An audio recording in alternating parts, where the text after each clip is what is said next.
सर्वव्यापक परमात्मा आकाश की तरह सर्वत्र है और सर्वत्र उसका आनंद फैला हुआ। उस आनंद के क्षण के लिए दुनिया जीवन जी रही है, और अगर वो आनंद खींच लिया जाए इस दुनिया से, ये दुनिया कभी की नष्ट हो जाए। कौन सांस लेना चाहेगा? कोई सांस नहीं ले पाएगा। वो जो 2 पल चैन के होते हैं, वही सुलाते हैं, वही जगाते हैं, वही हंसाते हैं। नहीं तो निरस्ता तो रुला रही है, पीड़ा दे रही है। और जिन्होंने आपकी जिंदगी में बहुत सुख दिया, वो दुख भी वही देते हैं। अच्छा बोलने वाले कड़वा बोल देते हैं।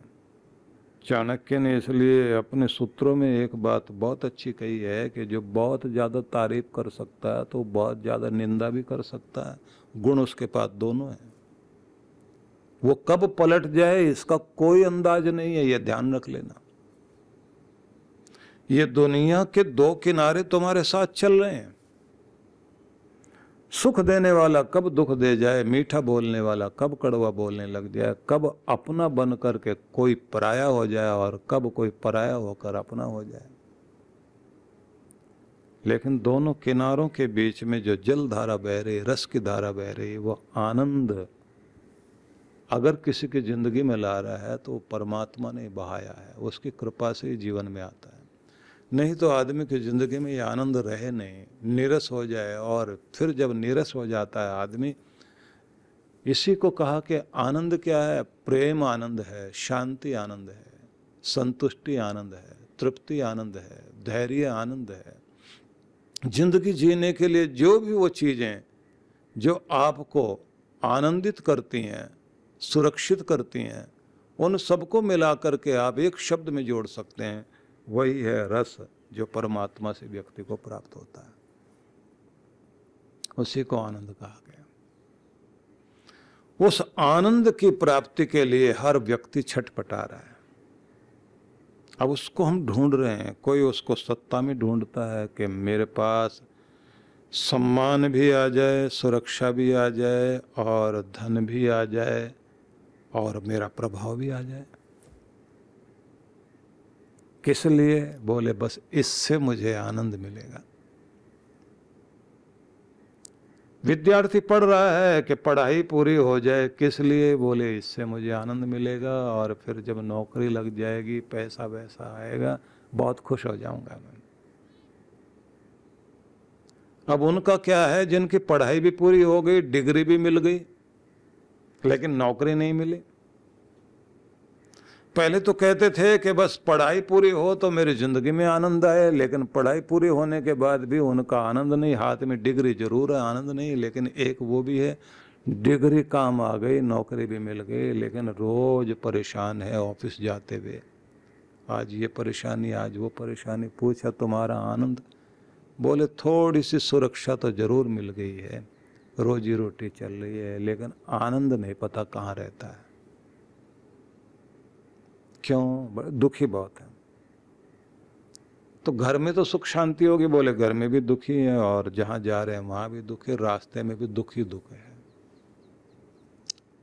थोड़ा आनंद तो आया होगा? बोले जिस दिन लगी थी ना नौकरी, उस दिन थोड़ी देर के लिए आया था।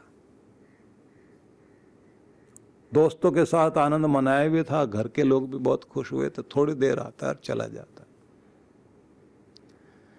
इसलिए कहते हैं कि इस पूरी दुनिया में आनंद का प्रतिबिंब तो व्यक्ति को दिखाई देता है, लेकिन आनंद पूर्ण नहीं दिखाई देता। व्यक्ति को कुछ भी मिल जाए, थोड़ी देर के तक ही उसका आनंद व्यक्ति को महसूस होता है।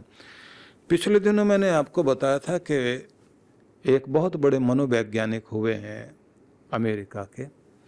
उन्होंने अपने बड़े भारी चिंतन के बाद और एक्सपेरिमेंट करने के बाद में एक बड़ी अद्भुत चीज कही, और वो अद्भुत चीज ये है कि उनका कहना है कि व्यक्ति को आनंद बनाने वाली जो उसकी शक्ति होती है वो उसके अंदर रहती है, और हर एक आदमी ने अपने आनंद की एक लिमिट बना रखी है और एक स्टाइल बना रखा है। और वो क्या है? वो ये है कि उसे कुछ भी दे दीजिए, वो थोड़ी देर तक आनंदित होता है, बाद में उसके बाद वो पुराने डर्रे पर लौट आता है। मकान बन गया, बहुत इच्छा थी बने, कितनी मेहनत से बना, बहुत खुशी मन में है कि अगर ये बन गया तो फिर देखना मैं कितना खुश होऊंगा। मकान बन गया, सबने बधाइयाँ दी, आकर के रहने लग गए, संतुष्टि हो गई, बहुत खुश है कि मेरे पास मकान है। अब थोड़े समय के बाद में धीरे धीरे वहाँ से ध्यान हट जाएगा, बस ये संतुष्टि तो चलो मकान हो गया। लेकिन जो जिस दिन मकान मिला था और जिस दिन खुशी मनाई गई थी, उसके बाद से धीरे धीरे धीरे आनंद की लहर थोड़ी थोड़ी कम होती चली जाती है। और जो चीज़ हमारे पास हो जाती है उसको हम लोग, ये तो है मेरे पास, लेकिन उसका आनंद उतना नहीं रहता और धीरे धीरे वो चीज़ और कम हो जाती है। और मुश्किल तब होती है जब उसके बराबर में किसी और ने कुछ और बड़ा मकान बना लिया और बनाने के बाद कोई व्यक्ति कहे कि तुमने जो आर्किटेक्ट लिया था गलत आदमी ले लिया, ठेकेदार भी गलत था, और जो तुमने बनाया है जल्दबाजी में बना लिया। आप देखो इतने बड़े प्लॉट में और आपके पैसे से भी कम पैसे में कितना बढ़िया इन लोगों ने मकान बनाया, आर्किटेक्ट भी बढ़िया, ठेकेदार इनके पास बहुत अच्छा। और उसके बाद में वही चीज़ जो सुख दे रही थी, वो सुख भी उसका थोड़े थोड़े दिनों के बाद में कम हो गया, लेकिन अब वही चीज़ बेचैनी भी देने लग गई।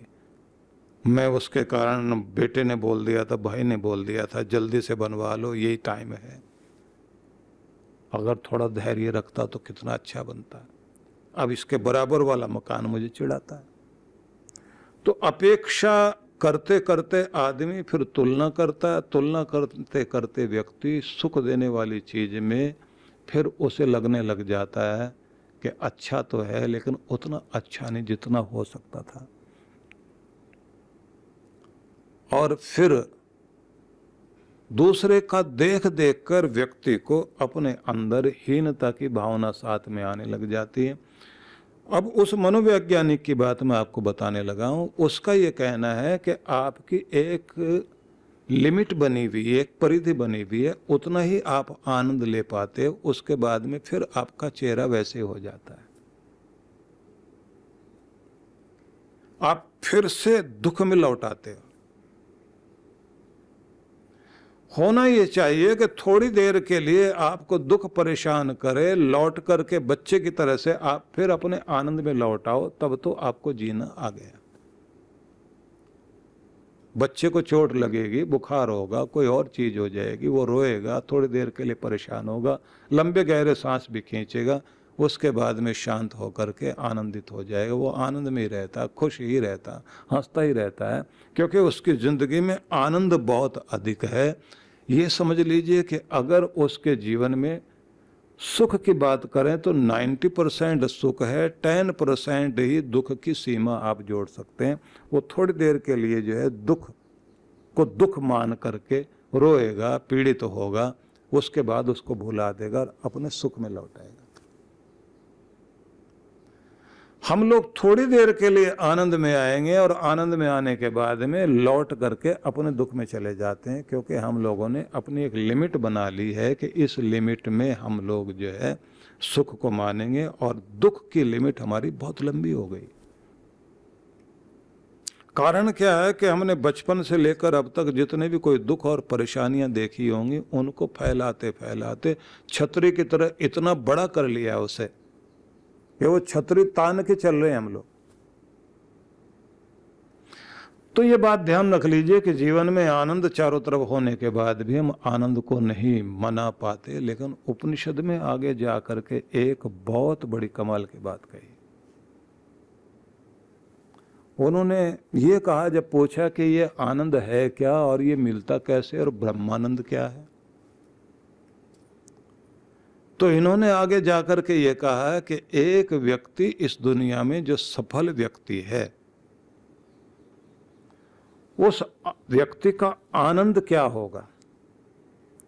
मतलब एक सुंदर व्यक्ति है, इन्होंने कहा बलिष्ठ भी है, पूर्ण यौवन में है, और इस पूरी पृथ्वी का धन, वैभव, प्रभाव और इस दुनिया का वर्चस्व भी उसको दे दिया गया। सुख के सारे साधन है और उसके पास में वो ज्ञान भी है कि सच्चे सुख को सुख समझता है।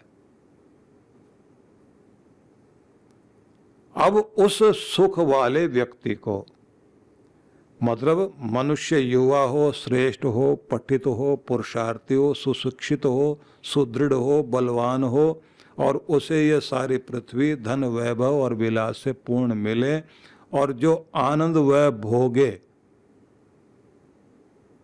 और लंबे समय तक भोगे, तो उसे उन्होंने कहा ये मानुषी आनंद है, एक मनुष्य का आनंद है। और उस तरह के आनंद के लिए लोग छटपटाते हैं, उसी के लिए लड़ाइयाँ चल रही होती हैं कि बस इस तरह का आनंद मुझे मिल जाए। कोई योग में लगा हुआ है, कोई भोग में लगा हुआ, कोई राज में लगा हुआ, कोई धन वैभव में लगा, कोई जमीन जायदाद इकट्ठी करने में लगा हुआ, कोई सेना इकट्ठी करने में लगा हुआ, कोई संगठन बनाने में लगा हुआ। सब लोग जो है वो वर्चस्व पाने के लिए संसार की चीज़ें मेरे पास है, यौवन मेरा बना रहे, भोग की इच्छा मेरी जो है वो तृप्त हो सके, इस तरह की चीज़ें लोग लेते हैं। लेकिन वो भी आनंद थोड़ी देर के लिए रहेगा, पीड़ाएं और बढ़ जाएंगी। लेकिन एक ज्ञानी व्यक्ति हो और युवा हो, सारा ऐश्वर्य धरती का उसे दे दिया जाए और ऐसा आनंद भोगने की स्थिति में जब व्यक्ति आ जाता है और वो आनंद भोगने लग जाए, तो उस आनंद को कहा जाएगा एक मनुष्य का आनंद है वो। लेकिन अब उस मनुष्य के आनंद को भी आगे बढ़ाओ, बोले ऐसे मानुषी आनंद वाले 100 लोग हों। मानुषी आनंद वाले 100 लोग हों, उनके आनंद के बराबर एक गंधर्व मनुष्य का आनंद होता है। और 100 गंधर्व मनुष्य जो आनंद भोगें, मतलब 100 गंधर्व खड़े हों और उनके जीवन में वो आनंद बरसे, मतलब एक मानुषी आनंद जैसे एक व्यक्ति भोगता है, ऐसे 100 मानुषी आनंद भोगने वाले लोग हों, उनका जितना आनंद इकट्ठा होगा वह एक गंधर्व मानुष को प्राप्त होता है। अब उपनिषद ने यहीं रोक करके बात खत्म नहीं कर दी। उन्होंने कहा कि फिर वो जो गंधर्व मनुष्य है, ऐसे 100 गंधर्व मनुष्य हों और वो जो आनंद उन्हें मिला है वो सारे 100 गंधर्व मनुष्यों के आनंद को इकट्ठा कर दो एक जगह, तो वो जो 100 गंधर्वों को आनंद मिलेगा, इतना आनंद इकट्ठा करके आप जोड़िए, उतना आनंद एक देव गंधर्व व्यक्ति को प्राप्त होता है। अब कहते हैं यही मत रुक जाना, जितना 100 देव गंधर्वों को आनंद मिलता है, ऐसे 100 गंधर्वों के आनंद के बराबर एक पितर को प्राप्त होता है, जो पितृलोक में, या जो ऐसे लोग हैं पितर वेदविद कामना रहित विद्वान लोग, जिन्होंने इस धरती की रक्षा करते हुए अपने जीवन को लगाया है, तो उनको जो स्वर्ग मिल रहा होता है, जो आनंद मिल रहा होता है, उनको पितर आनंद बोलते हैं। वो जितना आनंद उनको मिलता है, तो ऐसे 100 पितरों को, आनंद भोगने वालों को भी इकट्ठा कर दो, उतना आनंद जो है जो उनके पास में है, कहते हैं उसको 100 पितरों के आनंद को आजानज देवों का आनंद माना जाएगा। अब आप समझ लीजिए कितना हुआ ये आनंद। और 100 आजानज मनुष्यों को जो आनंद प्राप्त होता है, वो एक कर्मदेव के बराबर होता है। अब कर्मदेव क्या है ये भी मैं आपको आगे चल के बताऊंगा, क्योंकि आज का तो समय नहीं है। लेकिन सार में हम लोग बात को आगे ले चल रहे हैं। उपनिषद का बहुत लंबा चौड़ा वर्णन है, जिसका सार बता रहा हूँ मैं आपको। और कहते हैं कि 100 कर्मदेवों का जो आनंद होता है, उसे एक जगह जोड़ दीजिए, इतना इंद्र को आनंद प्राप्त है। अब उस इंद्र को भी जितना आनंद मिला, ऐसे 100 इंद्र जो मिलकर आनंद प्राप्त करेंगे, वो एक बृहस्पति को आनंद मिलता है। और जो 100 बृहस्पति जो आनंद भोगते हैं, उतना प्रजापति को आनंद मिलता है, एक प्रजापति को। और ऐसे 100 प्रजापति जो आनंद भोगेंगे, वह एक ब्रह्म का आनंद कहलाएगा। और वो जो ब्रह्म में आनंद है, वो ब्रह्म पद प्राप्त करने वाले, समाधि में बैठने वाले व्यक्ति को उतना आनंद मिलता है। इसलिए जो योगी लोग हैं, सब कुछ छोड़ करके हिमालय के कंदरा में बैठने के लिए जाते हैं, इसलिए जाते हैं कि वो इतना बड़ा आनंद पाना चाहते हैं। कि इसलिए लालच तो सब कर रहे हैं, लेकिन करना भी है तो इतना बड़ा लालच करो कि तुम्हें उतना बड़ा आनंद मिल सके। तो चर्चा चलेगी आपके सामने, लेकिन कल हम आगे बढ़ेंगे और ये आनंद मिलता कैसे है, इसकी भी बात करनी जरूरी है। लेकिन उपनिषद का सार मैंने आपको बताया।